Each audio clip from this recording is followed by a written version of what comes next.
What's going on, people? Welcome back to Curtis Shaw TV, back with another match review.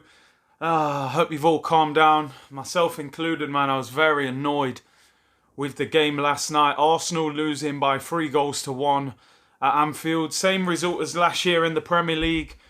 I think, we had so much optimism going into this game. We actually kind of felt like it was going to be different from previous years. We'd beaten them on penalties in the Community Shield.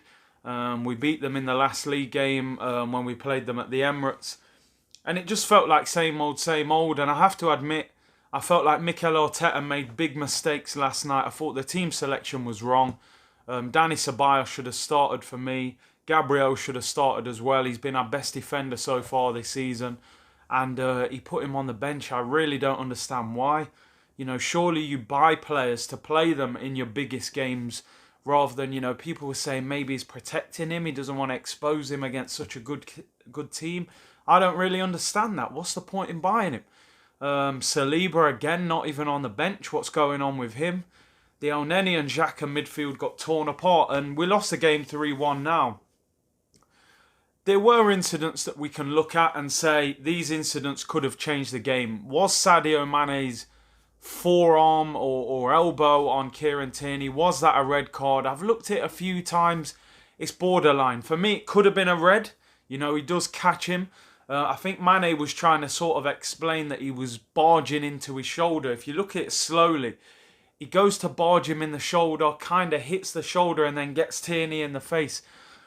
Why does it not go to VAR? It could have been given as a red card. Why does the linesman, who's 7-8 yards away from it, not make the decision? The referee clearly doesn't probably see it properly and gives it a yellow. It's a strange one. If Mane's sent off, that can change the whole game. Jota on the third goal, the ball hits his arm as he controls it before he volleys it in. So there's our two major refereeing decisions that we can definitely ask questions about. But I'm a man, I like to look at our own performance more. We can definitely question the ref, but Alexandre Lacazette, 2-1 down, 1-on-1 with a goalkeeper, hits it straight at Alisson's arm. I don't really understand the finish. He kind of touches it to his right-hand side. He can then just put it back across goal. Half the goal is available, and he just hits it straight at Alisson. Such a disappointing finish. Lacazette has started the season well, 3-3 in the Premier League, but that chance was huge. Would we have got a draw? Would we have won the game? I don't know. Liverpool was still dominant, but it certainly would have given us a much better opportunity. He was then substituted for Nketiah. Again, predictable substitutions from Arteta. Xhaka was completely exposed yesterday. A number of fans seem to really like this guy. I often think he's hugely overrated. I don't think he's the answer. I think when teams really press him and make it difficult for him, he's too slow on the ball. He's not the answer. Him and Elneny were massively exposed. Dani Ceballos was superb when he came on. Man of the match in, 25-30 minutes. Played a great through ball to Lacazette for the one-on-one. A lovely little ball over the top to Aubameyang. He should have started. He should start the next league game, that's for certain. We were completely exposed. I thought that the formation didn't work. Liverpool had the extra man in the middle of the park. We never got to grips with them there. Ainsley had a shocker at left wing back, was wasteful in possession. Didn't help Tierney enough for me. Willian as well had a difficult night. Didn't get forward, didn't get on the ball. Had a lot of defensive responsibility. I think for the Robertson goal, maybe he should have got back and helped out Bellerin. Bellerin was poor. Rob Holding was poor. Tierney got done by Salah. For the first goal, I think Leno should have palmed it away further than that. Again, every time he makes these little mistakes, people are going to say, Emi Martinez, should we have sold him? In my opinion, no. I still think he should be Arsenal's #1 goalkeeper.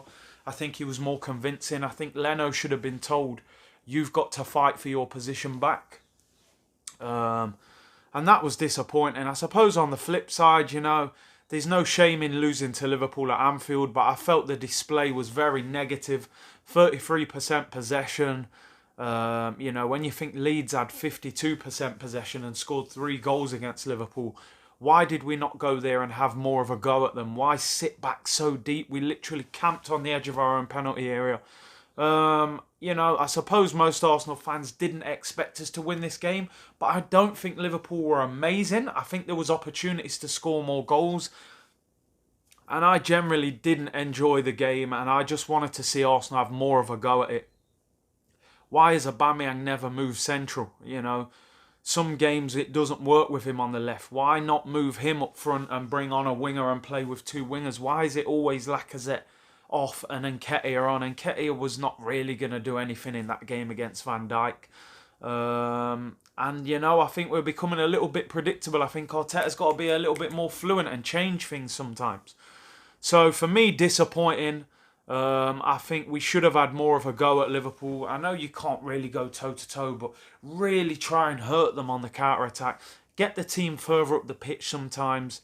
So for me, it was a really disappointing 3-1 and no different from the Unai Emery one last season, in my opinion. I honestly don't see that as an improvement in terms of that game. We move on. We play Liverpool again on the Thursday in the Carabao Cup. I'm sure both teams will be very different. But for me, a very disappointing 3-1 win. How much have we changed? How much have we improved? People keep telling me trust the process, but what is the process? I think there's no doubt Mikel Arteta needs backing from the board. Stan Kroenke, you need to talk, you know, money talks, and you need to talk this week. We need midfielders. Partey and Aouar need to be signed. At the moment, too many weaknesses in this team. Arteta needs to pick the right team, right formation. The substitutions have to be better. And I'm sure we'll learn from it. But for me, very disappointing. Everyone, subscribe to the channel, Curtis Shaw TV. Let me know what you think about the game. Do you think my assessment is too harsh? You know, or was you really disappointed with the performance? Subscribe to the channel. I'll be back later in the week. Bless.